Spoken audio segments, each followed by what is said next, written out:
The snap of the flip-flop breaking echoed through the university courtyard like a gunshot.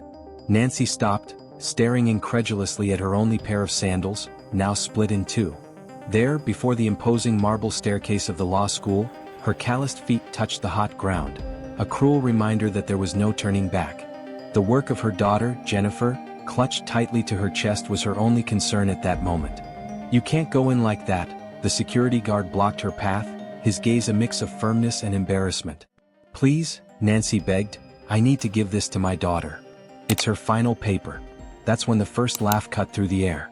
A group of students at the top of the stairs had noticed the scene. Their mocking smiles and pointed phones made Nancy's heart pound, but she remained steadfast. 20 years of cleaning other people's houses had taught her that pride doesn't fill your stomach, and certainly doesn't pay for your only daughter's college tuition. The day had started like any other. Nancy woke up at 4:30 in the morning, made a simple coffee, and packed the lunch Jennifer would take to school. It was a routine she had religiously followed for years, ever since Robert, her husband, had died in a construction accident. At the time, Jennifer had been only 8 years old, and Nancy had done the only thing she could: she worked. She worked double, triple, took on extra cleaning jobs, washed, ironed, cooked, everything to keep her daughter in school. Her hands, now rough and marked by hard work, caressed the clean and ironed uniform she would wear that day. Nancy had always prided herself on keeping her work clothes impeccable, even if they were simple. "Poverty is no excuse for sloppiness," she used to tell Jennifer. The morning at the Richardson mansion had been particularly exhausting. The family would be receiving important guests over the weekend, and Mrs. Richardson was more demanding than usual. Nancy spent hours on her knees, scrubbing the outdoor floor until she could see her reflection in the stones. Her old flip-flops, bought more than 2 years ago on clearance, were already showing signs that they couldn't hold up much longer. It was while she was finishing up organizing the cleaning products that her phone vibrated. It was a simple phone, one of those with buttons that Jennifer had insisted she have in case of an emergency. And now, for the first time, it was truly an emergency. "Mom, I'm desperate. I forgot my final paper at home. It's worth half of my semester grade. If I don't turn it in today, I could lose my scholarship. Please help me." Nancy felt her heart race. She knew the weight of that paper. She had spent the last few weeks watching Jennifer fall asleep over her books, gently waking her up to go to bed. Her daughter was the first in the family to attend a university, majoring in law on a full scholarship. Every grade, every paper, every presentation was crucial to maintaining the scholarship that made that dream possible. Without a second thought, Nancy explained the situation to Mrs. Richardson and asked to leave early. Surprisingly, her employer not only allowed it but offered her money for a taxi, an offer that Nancy politely declined. The taxi fare would be missed at the end of the month, and she was already used to the bus. The journey was an ordeal. The bus was packed, as usual at that time of day, and Nancy had to make the trip standing up, balancing the folder with the paper while holding onto the grab bars. Her uniform was still damp with sweat, and her flip-flops, oh, her poor flip-flops, squeaked with every movement as if begging for retirement. They didn't make it to their destination. As she stepped off the bus and hurried towards the university, her right flip-flop finally gave way. The snap of the rubber breaking was like a sentence. Now she was truly barefoot, in one of the most elegant places in the city. The university campus was a world apart. Imposing buildings with modern architecture towered amidst perfectly manicured gardens. Students strolled carefree, carrying expensive laptops and new books. Professors in formal attire chatted under the century-old trees. It was an environment that Nancy only knew from afar, on the rare occasions when she dropped Jennifer off at the gate. The laughter grew louder as she started to climb the steps, determined despite the humiliation. A student with perfectly styled hair, wearing a blazer that probably cost more than 3 months of Nancy's salary, nudged her friends and pointed at her feet, laughing without trying to hide it. "Look at that. Who lets people like that in here? Is anyone filming this?" Nancy straightened her back and lifted her chin, a gesture she had learned from her own mother, now deceased. "Keep your dignity, my daughter," she used to say, "it's the only thing no one can take away from you." Her bare feet left soft marks on the immaculate floor as she made her way to the reception desk. "Excuse me," Nancy tried to speak to the employee, her voice firm despite the tremor in her hands. "I need to find room 304, it's urgent." The employee, a middle-aged woman with a tight bun and a bored expression, barely looked up from her computer. "Access is restricted to students and staff. And we have a dress code. Please, Nancy insisted, clutching the paper more tightly. My daughter is a student here, she needs this paper. It's Jennifer Adams, third-year law. Ma'am, the employee interrupted, finally looking at Nancy and her bare feet. I can't allow people inappropriately dressed to roam the campus. It's a matter of standards. If your daughter forgot something, she should be more responsible. The words hit Nancy like a slap. Jennifer wasn't just responsible, she was dedicated, studious, determined. She spent nights studying, worked unpaid internships, and tutored on weekends to help with expenses. A simple mistake shouldn't cost her so much. It was then that an authoritative voice sliced through the air, silencing the laughter. What is going on here? Nancy turned to see an imposing woman in her 60s, wearing gold-rimmed glasses and a flawless suit. It was Dr. Elizabeth Parker, the dean of the law school, renowned not only for her academic brilliance but also for her unyielding adherence to the rules. Silence fell over the lobby. Nancy felt the weight of every gaze on her, but something in her heart told her this encounter would change everything. The marks on her bare feet were a map of sacrifices, each callus a story of struggle and perseverance. The folder she clutched against her chest was like a shield, not against shame or judgment, but against anything that might stop her daughter from achieving her dreams. What Nancy didn't know was that in the next few minutes, a simple delivery of coursework would transform into a lesson none of those present would ever forget. A lesson about love, dignity, and the true meaning of education. Dr. Elizabeth Parker approached with steady, deliberate steps, the sound of her heels echoing through the now silent lobby. Her sharp eyes scanned the scene, the embarrassed receptionist, the students still clutching their phones, and Nancy, a humble woman in a janitor's uniform, barefoot, holding a folder as though her life depended on it. I asked what is going on here, the dean repeated, her voice carrying a natural authority that made the students hurriedly pocket their phones. The receptionist quickly explained, Dr. Parker, this woman insists on entering without authorization and is inappropriately dressed. I was just explaining our policies. I'm Jennifer Adams' mother, Nancy interrupted, summoning all her courage. My daughter forgot her final paper at home. I came to deliver it because I know how important it is to her. Elizabeth Parker adjusted her glasses, studying Nancy more closely. Jennifer Adams, that name was familiar. She was the scholarship student who always sat in the front row, asked insightful questions during lectures, and had recently earned recognition in the school's legal essay competition. Jennifer Adams from the third year? The dean asked, receiving a nod from Nancy. The same one who works at the library on weekends? Yes, ma'am, Nancy replied, a flicker of pride shining through her tired face. She works at the library, tutors students, and still maintains the highest grades in her class. Elizabeth took a few steps toward Nancy, her gaze drifting to the marks on the woman's bare feet. Decades of academic experience had not prepared her for a moment like this. My sandal broke at the entrance, Nancy explained, feeling the need to justify her appearance. I had no choice but to keep going. The deadline is today and Jennifer worked so hard on this project. The dean raised a hand, silencing her gently. Then she turned to face the students still observing the scene. You, her voice was sharp as ice, who thought it appropriate to film and laugh at a mother trying to help her daughter? Have you ever stopped to reflect on the privilege you enjoy? How many of you have to work to pay for your education? How many of you understand the sacrifices made by people like this woman so their children can be here? The silence that followed was heavy, laden with shame. One of the students who had laughed earlier lowered her head, her face flushing red. My mother was also a cleaning woman, Elizabeth continued, her words catching everyone off guard. She cleaned houses for 20 years so I could get an education. And today I am the dean of this law school. So yes, this woman has every right to be here, shoes or no shoes. Nancy felt tears welling in her eyes but held them back. This wasn't the time to cry, she still had to deliver the paper. A murmur rippled through the hallway. Jennifer was running, her hurried footsteps echoing through the lobby. She had received a message from a classmate about a barefoot woman at reception, and her heart immediately knew who it was. Mom? Her voice was a mix of surprise and concern. Time seemed to freeze as Jennifer saw her mother standing there, barefoot, still in her work uniform, holding her final paper.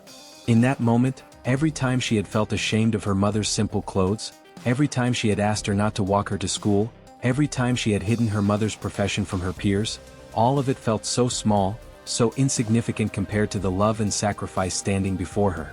Jennifer didn't hesitate. She crossed the lobby and in front of everyone, knelt at her mother's feet. Mom, your feet, she whispered, tears streaming freely down her face. With trembling hands, Jennifer gently touched her mother's calloused feet, every mark a story of sacrifice she knew all too well. "These feet," Jennifer said, her voice rising so everyone could hear, "are what brought me here. These feet wake up at 4 in the morning every day so I can study. These feet walk miles cleaning houses to pay for my books." The lobby was silent. The same students who had laughed and filmed earlier now watched with tears in their eyes. The girl in the expensive blazer had dropped her phone, her expression transformed by shame and regret. "Stand up, my daughter," Nancy said softly, trying to pull Jennifer to her feet, clearly uneasy with the growing attention. "You don't have to do this. I just came to bring you your paper." But Jennifer refused to rise, clutching her mother's feet as if they were the most precious thing in the world. "No, Mom. For years I felt ashamed when people asked what you did for a living. I hid the fact that my mother is a cleaning woman. But now I'm ashamed, not of your work but of my own cowardice." Dr. Parker stood watching, a lump forming in her throat. In 30 years of academic life, she had never witnessed anything as profoundly moving as this. "Everyone here," Jennifer continued, her voice now steady and firm, "needs to understand something. While you laughed at my mother's bare feet, she was doing something most of you will never have to do, sacrificing everything for her child. These bare feet are worth more than every designer shoe in this building." A professor passing by paused to observe the scene. Soon others gathered as well. The moment transcended the personal. It had become a living lesson in dignity, love, and sacrifice. "Sarah," Dr. Parker called out to one of the students who had been recording earlier, "please go to my office and bring the spare pair of shoes I keep there." The girl hurried off, eager to redeem herself by doing something meaningful. "And as for the rest of you," the dean continued, addressing the students who still clutched their phones, "I strongly suggest you delete those videos immediately, unless you'd like to explain to the ethics committee why you thought it was acceptable to humiliate a classmate's mother." The sound of frantic fingers tapping on phone screens filled the room. Nancy finally managed to pull Jennifer to her feet, handing her the paper with trembling hands. "Sorry for showing up like this, sweetheart," she whispered. "Your sandal broke and I couldn't go back." "No, Mom," Jennifer interrupted, pulling her into a tight embrace. "Never apologize again. Never." Sarah came rushing back with the principal's shoes, but before she could hand them over, Jennifer stopped her. "No," she said firmly. "My mother doesn't need anyone's shoes. I'm taking her to buy a new pair right now." Dr. Parker smiled, her expression one of approval and respect. "The assignment can be submitted by the end of the day, Jennifer. Go take care of your mother." As mother and daughter walked out of the building, Jennifer's arm protectively draped around Nancy's shoulders. A murmur of admiration followed them. That moment had fundamentally changed something within the institution. The principal watched them leave, then turned to the remaining students. "The lesson you just witnessed," she said gravely, "is worth more than any diploma on this wall. I hope none of you ever forget it." In the days that followed, the story of Nancy Adams' bare feet spread across the university like wildfire. What began as a moment of humiliation turned into a catalyst for profound change within the academic community. Hallways once filled with shallow chatter now resonated with discussions about privilege, respect, and the true value of education. Amanda Thompson, the student in the expensive blazer who had led the laughter that day, hadn't been able to sleep well since. The image of Jennifer kissing her mother's calloused feet haunted her, forcing her to confront her own attitudes and prejudices. One particularly restless morning, she decided to take action. "We need to do something," Amanda said to her group of friends during a break between classes. "What happened to Jennifer's mom? What we did? It wasn't right." Sarah Miller, who had fetched the shoes from the principal's office, immediately agreed. "I've been thinking about it too. Did you know Jennifer tutors on weekends to help with expenses?" The group of students, once known for their superficiality, began meeting regularly to discuss ways to make the college a more inclusive environment. The transformation was evident. Those same young people who had laughed at a barefoot woman days earlier were now questioning their own privileges. Meanwhile, in the small Adams home, Nancy continued her daily routine, unaware of the revolution she had sparked. That morning, like every other, she woke up before sunrise to prepare her daughter's breakfast. "Mom," Jennifer called out, walking into the kitchen still groggy. "You don't have to wake up so early every day. I can manage." Nancy smiled, continuing to make the coffee. "It's a habit, sweetheart. Besides, these are our moments." The aroma of freshly brewed coffee filled the small kitchen, blending with the smell of toasted bread. It was a morning ritual they had shared since Jennifer was a child, but now it carried a deeper meaning. The silence between them was comfortable, filled with a profound understanding after the events at college. "You know, Mom," Jennifer began, fiddling with her coffee cup, "since that day a lot has changed at school. The students are different. Even Amanda Thompson, the one who filmed it?" Nancy finished softly. "Don't hold a grudge, sweetheart. Sometimes people just need a mirror to see themselves more clearly." Jennifer looked at her mother with admiration. How could she be so strong? So wise? Years of hard work hadn't hardened her heart. Instead, they seemed to have made it even more compassionate.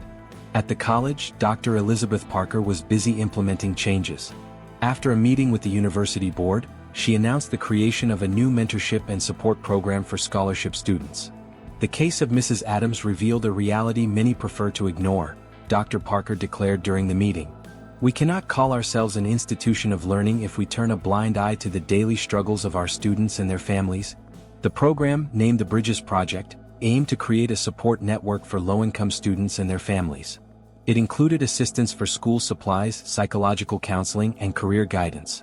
To everyone's surprise, Amanda was the first to volunteer as a mentor for the project. "I want to make a difference," she explained when asked about her motivation. "That day changed my perspective on everything." One particularly busy afternoon, Amanda encountered Jennifer in the library.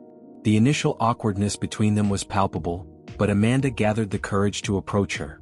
"Jennifer," she began, her voice trembling slightly, "I want to apologize. Not just for what happened to your mom, but for all the times I may have made you feel less important because you're on a scholarship." Jennifer looked up from her books, studying Amanda's face. Where she had once seen arrogance, she now found sincerity. "You know, Amanda," Jennifer replied after a moment, "my mom always says people are like books. You can't judge them by their cover." The conversation that followed lasted for hours, with Amanda sharing her own insecurities and Jennifer opening up about the challenges and joys of her academic journey. It marked the beginning of an unlikely friendship that symbolized the profound changes taking place within the institution. Meanwhile, Nancy began to notice small shifts in her daily work. Her employers, who had barely acknowledged her before, now made a point of learning her story. Mrs. Richardson, in particular, was so moved after hearing about the incident at the college that she insisted on taking action. "Nancy," she called one day after work, "I want you to take a technical course in administration. I'll pay for it. You have the potential for so much more than just cleaning houses." The proposal took Nancy by surprise. For a moment she didn't know how to respond. Years of hard work had taught her not to expect favors from life. "Mrs. Richardson, I appreciate it, but—" "It's not a favor, Nancy," her employer gently interrupted. "It's an investment. Besides, your daughter isn't the only one who deserves a chance to grow." That night, when Nancy shared the news with Jennifer, they both cried together. Not out of sadness, but from a deep joy that comes when we realize the world can change for the better. The news of the technical course quickly spread among Nancy's other employers. Mrs. Thompson, Amanda's mother, upon learning about Mrs. Richardson's initiative, decided to do her part. One Saturday morning, she waited for Nancy to finish cleaning her house before having an important conversation. "Nancy," Mrs. Thompson began, "my daughter told me what happened at the college. Actually, she can't stop talking about it. Amanda has changed so much since that day."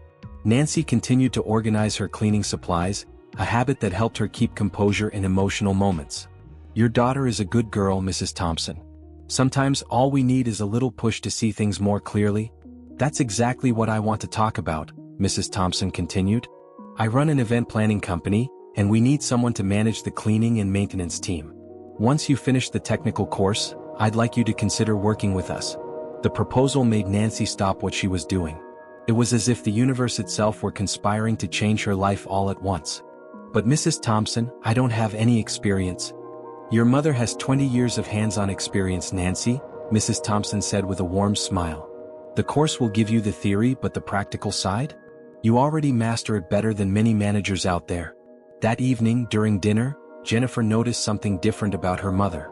Nancy, usually quiet and reserved after a long day's work, was glowing. "What's going on, Mom? You're different." Nancy shared the offer she had received. Jennifer put down her fork, her eyes shining with emotion. "Mom, this is amazing. You deserve this so much." "You know, sweetheart," Nancy said thoughtfully, "when your father passed away, I thought our lives were over. That I'd never be more than a house cleaner, and maybe that wouldn't be enough to give you a dignified life." "Mom? Let me finish," Nancy continued, holding her daughter's hand. Now I see that every day of work, every callus on my feet, every moment of exhaustion was worth it. Not just because you're in college, but because finally, people are seeing beyond the cleaning uniform. At the university, the Progetto Pontes was growing faster than expected.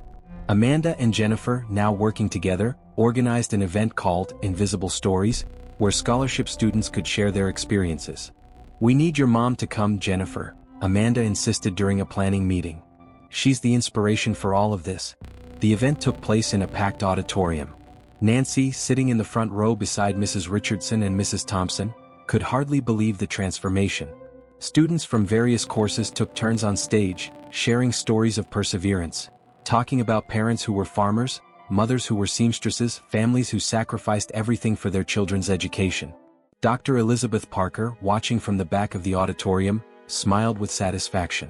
The invisible wall that had separated different social realities was finally beginning to crumble. When Jennifer took the stage to share her story, Nancy's heart raced. Her daughter, once shy about her humble origins, now spoke with pride about her journey. "My mother always says that dignity has no price," Jennifer began. "She taught me that honest work, no matter what it is, deserves respect. But it wasn't until I saw her barefoot in that hallway facing looks of disdain, that I truly understood the strength of that lesson." Jennifer's words reverberated through the auditorium, touching hearts and opening minds. Amanda, sitting next to her mother, held her hand tightly, silent tears streaming down her face. The impact of the event reached beyond the walls of the university. Local newspapers began reporting on the Progetto Pontes and the changes it was sparking. Other educational institutions expressed interest in replicating the initiative. Nancy began her technical course in the weeks that followed. At night, after work, she would sit at the kitchen table with Jennifer, both of them studying their respective materials. It was a scene that perfectly symbolized the transformation in their lives. Mother and daughter, side by side, building their futures through education. "You know what's funny, Mom?" Jennifer commented one night, watching Nancy struggle with an Excel spreadsheet. "Now I'm the one helping you with your homework." Nancy laughed, remembering the nights when she would try to help Jennifer with basic math, even though she had barely finished elementary school herself. "Life sure has a way of turning things around, doesn't it, sweetheart?" And so, what began with a pair of broken sandals was changing not only Nancy and Jennifer's lives but an entire academic community. The bare feet that were once a source of mockery were now a symbol of profound social transformation, reminding everyone that true education goes far beyond books and diplomas. It lies in the recognition of human dignity in all its forms. The technical course classroom was illuminated by the soft light of the late afternoon when Nancy faced her first big challenge. The professor had requested a presentation on team management, and she would be the first to speak. Her hands trembled slightly as she organized her notes, but her eyes sparkled with determination. "Ms. Adams," called Professor Stevens, "you may begin whenever you're ready." Nancy stood up, adjusting the uniform she was still wearing. She had come straight from work. She looked around at her classmates, a diverse group of people seeking professional qualifications, and took a deep breath. "When I was asked to speak about team management," she began, her voice gradually gaining strength, "I realized that I've spent 20 years observing how not to lead people. I've seen bosses treat employees as if they were invisible, leaders who confused authority with authoritarianism." The room was in absolute silence. Professor Stevens, known for his strictness, leaned forward, intrigued. "I learned that a good leader needs to keep their feet on the ground, literally," Nancy continued, a slight smile playing at her lips as she recalled the incident in college. "They need to know every step their team takes, every corridor they clean, every challenge they face." For 40 minutes, Nancy shared her experiences, turning 2 decades of domestic work into valuable lessons in management. She spoke about respect, dignity in work, and the importance of seeing the human being behind the role. When she finished, the silence was broken by spontaneous applause. Professor Stevens stood up, something rare in his classes. "Ms. Adams," he said, "in 30 years of teaching business management, I've never heard such a practical and human analysis of leadership." Full marks. That same evening, Jennifer was waiting for her mother at home with a surprise. Amanda and other college friends had organized a small celebration to mark Nancy's first month in the technical course. "Mom?" Jennifer hugged Nancy as soon as she walked in. "How was the presentation?" Before Nancy could respond, she noticed the room decorated with balloons and a banner that read, "Congratulations, Mrs. Nancy." Amanda, Mrs. Richardson, Mrs. Thompson, and several college classmates were there, smiling. "But what's all this?" Nancy asked, feeling emotional. It's a celebration, Amanda explained, walking over. You're inspiring a lot of people, you know? After I started working on the Bridges project, I found out that there are many more students with stories similar to Jennifer's. Mrs. Richardson stepped forward with an envelope in hand. Nancy, we wanted to take this opportunity to share some news. Mrs. Thompson and I spoke with your other employers, and they all agreed to adjust your schedule so you can dedicate more time to your studies. Nancy sat down, her legs suddenly weak. But, how will I pay the bills with fewer work hours? We'll keep your full salary, Mrs. Thompson explained. We consider this an investment in your future, and in the future of our companies. The tears Nancy had been holding back started to fall. Jennifer knelt beside her mother, holding her hands. Mom, you deserve this. You deserve so much more. The celebration continued into the night, with stories being shared and plans being made. Nancy watched the scene with a mix of gratitude and amazement. In her small room, people from such different worlds were talking and laughing together. Professor Stevens, who had been invited by Jennifer, was engaged in an animated conversation with Mrs. Richardson about Nancy's potential. Her presentation today, he commented, should be turned into a workshop for business owners. Her perspective on management is unique. Mrs. Thompson, overhearing the conversation, had an idea. Why don't we start with my event company?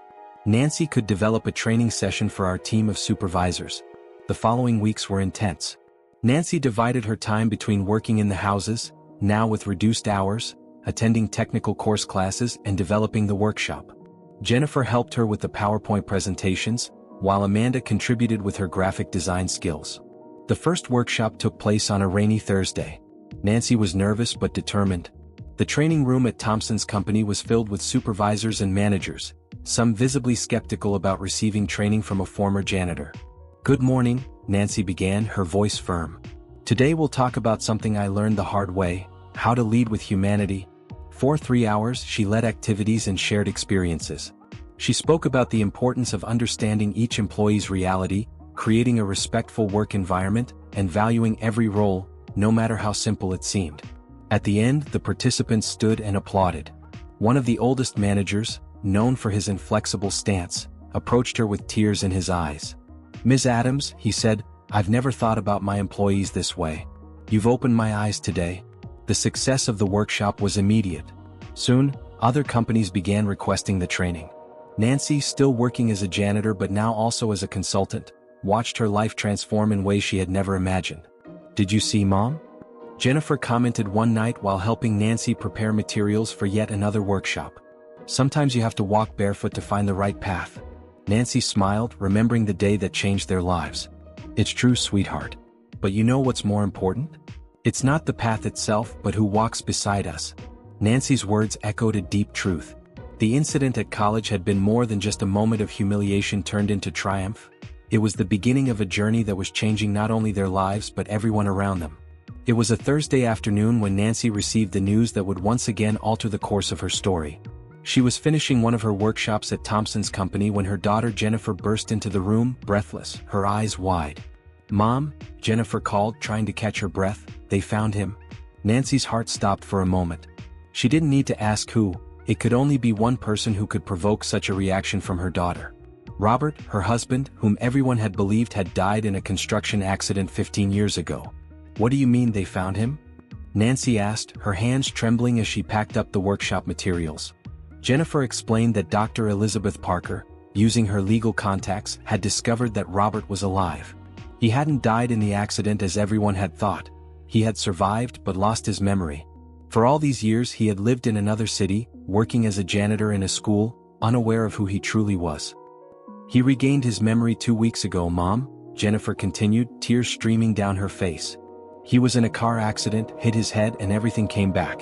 The first thing he did was search for us, but since we had moved, Nancy had to sit down. 15 years of believing she was a widow, 15 years raising her daughter alone, 15 years building a new life. And now this. Mrs. Thompson, who had been watching the scene, immediately took charge. I'll have my driver take you both. Where is he? At the university hospital, Jennifer replied. Dr. Parker is with him. The ride to the hospital was silent. Nancy stared out the window, her mind a storm of conflicting emotions. Beside her, Jennifer held her hand tightly, as if afraid her mother might disappear. The university hospital was an imposing building, very different from the last time Nancy had been there 15 years ago, when she had received the news of Robert's supposed fatal accident. Now she climbed the same steps but with a different mix of feelings. Dr. Parker was waiting for them in the hallway on the 4th floor. Her usually stern expression was softened by the emotion of the moment. "Nancy," she began gently, "he's eager to see you. But I must warn you, Robert has been through a lot." "He's different? Different how?" Jennifer asked, gripping her mother's hand even tighter. "He worked as a janitor all these years," Elizabeth explained. "He lived a simple life without luxuries. When he regained his memory and found out his daughter is in law school, well, he's embarrassed." Nancy felt a sharp pain in her chest. Robert, embarrassed? The man who had always been so proud, who worked in construction with his head held high. Does he know about me?" Nancy asked hesitantly. "About what I do?" "He knows," Elizabeth confirmed. "I told him everything. About your work as a janitor, the incident at the college, your workshops now. Nancy, you should see how proud he was when he heard about everything you've accomplished." Before they could continue the conversation, the door to the room opened. A man with graying hair and a face marked by time appeared. His eyes, still the same deep blue Nancy remembered, filled with tears as he saw them. "Nancy? Jennifer?" His voice was hoarse, trembling. Time seemed to freeze. Nancy looked at the man before her, older, thinner, more fragile than the Robert she remembered, but still unmistakably her Robert. Jennifer was the first to react. With a sob, she ran into the arms of the father she had never truly known. Robert embraced her tightly as if trying to make up for 15 years of lost hugs. Nancy stood frozen, her legs feeling like lead. A storm of emotions overwhelmed her, joy, anger, relief, fear, all mixed together in her chest. "Nancy," Robert called again, still holding his daughter, "forgive me. I know I don't deserve it, but..." It was then that Nancy noticed something that took her breath away. Robert's feet, visible beneath his hospital gown, were bare. And like hers, they were marked by years of hard labor. Dr. Parker and Mrs. Thompson watched the scene in respectful silence, witnesses to a moment that transcended any social or economic divide. There, in that hospital room, 3 pairs of bare feet told a story of loss, struggle, and finally reunion. What none of them knew was that this reunion would be only the beginning of a new journey, a journey that would test the true meaning of forgiveness, love, and starting over. And that sometimes, the most calloused feet are the ones that know best how to find their way home. Nancy took a step forward, her legs trembling. The cold hospital floor against her feet seemed to anchor her to the reality of that surreal moment.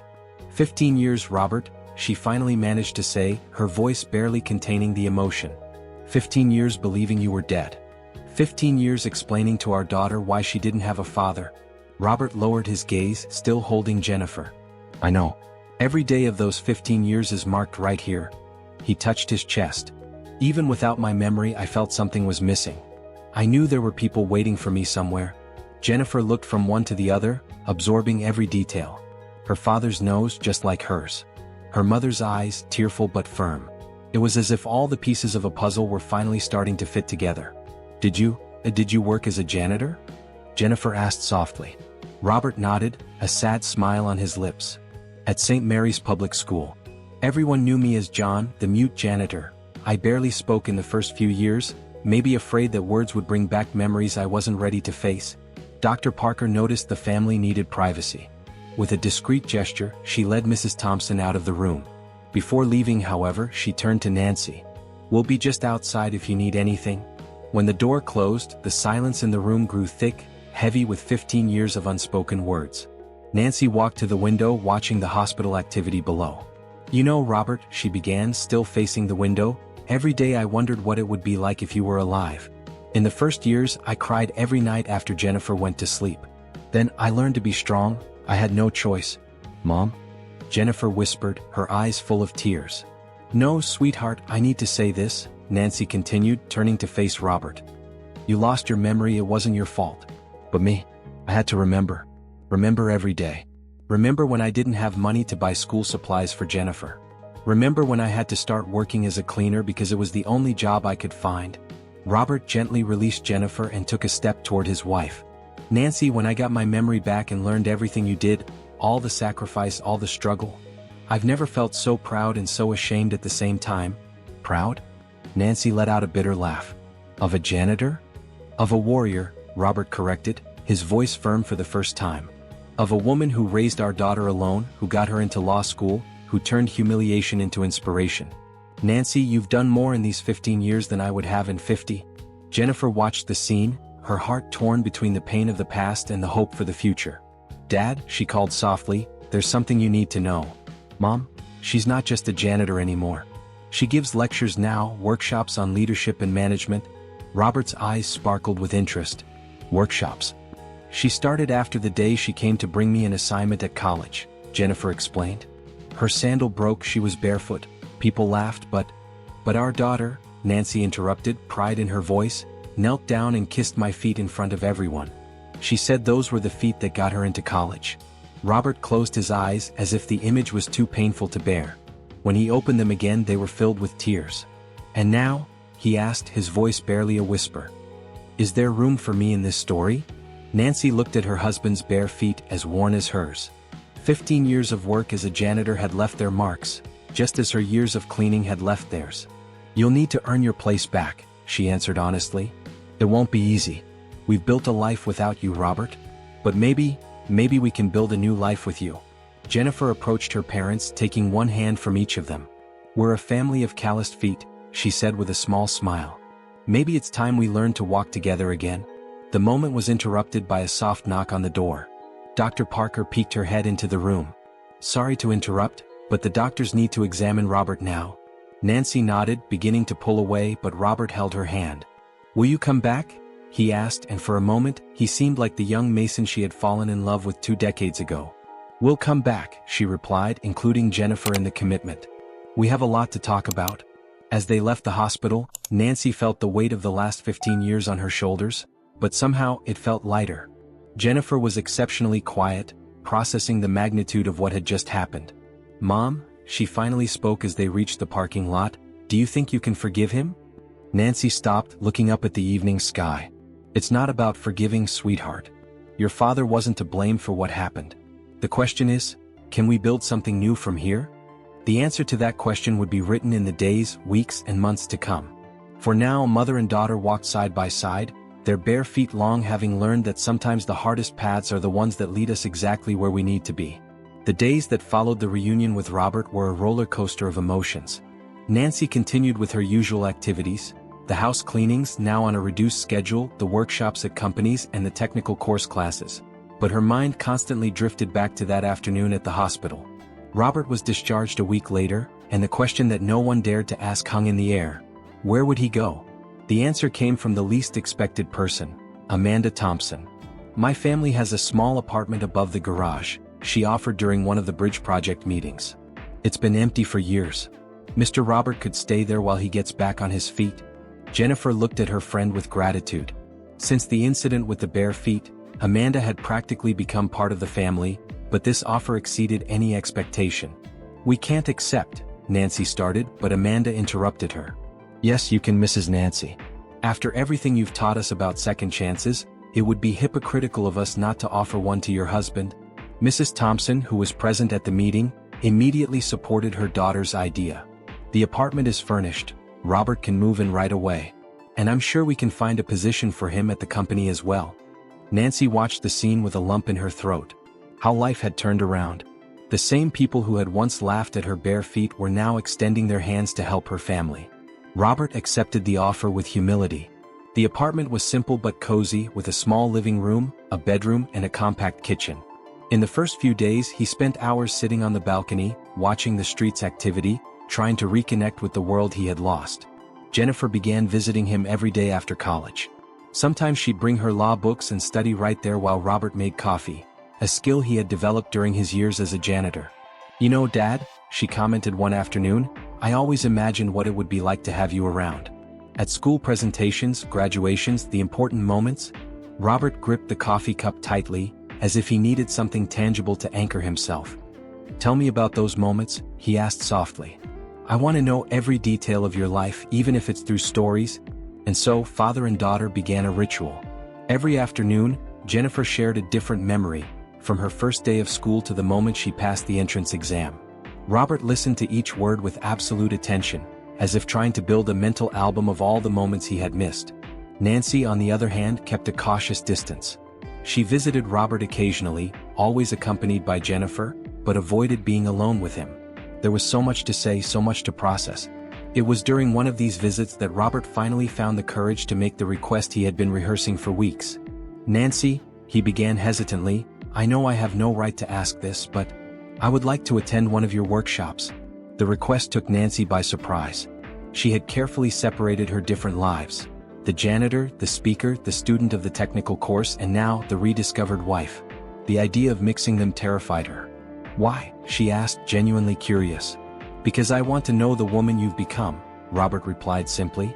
"The woman who turned years of hard work into wisdom for others. The woman our daughter admires so much." Jennifer, sitting between her parents, held her breath. It was the longest conversation they had had since the reunion. Nancy paused for a moment before responding. "I have a workshop tomorrow at the Thompson Company. You can come, but with one condition." "What's that?" "That you share your story too. 15 years as a janitor, Robert. I'm sure you have your own lessons to teach." The proposal surprised everyone. Robert remained silent for a few moments, processing the idea. "Do you think anyone would be interested in the story of a memoryless janitor?"